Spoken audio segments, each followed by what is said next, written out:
Les deux premières diapos, c'est, en France, la répartition des laboratoires académiques qui réalisent des travaux en cellules souches, médecine cellulaire. Et on les a découpés, et c'est Bionest qui a fait cette étude pour le LEM,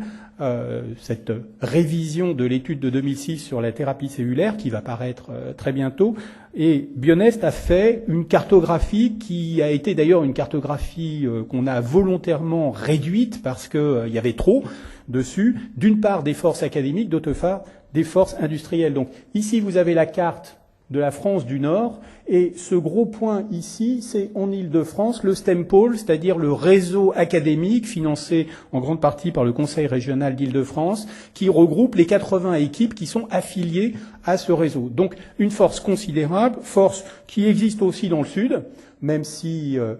il y a un petit peu moins de points ici, c'est quand même un nombre de laboratoires et une force académique qui est visible dans des publications de très haut niveau. Et là où ma dernière diapo va vous montrer le problème, c'est lorsqu'on regarde les forces industrielles, parce que là, on est face d'abord à des petites boîtes, souvent,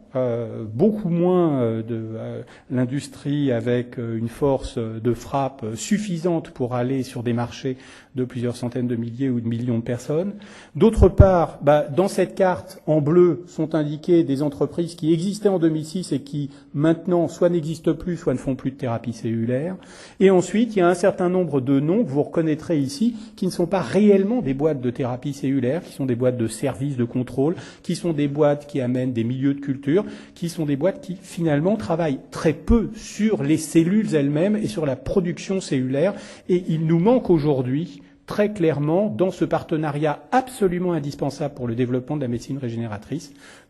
un large développement de l'industrie de la cellule pour la santé, que j'appelle de mes vœux ici et dans les fiches.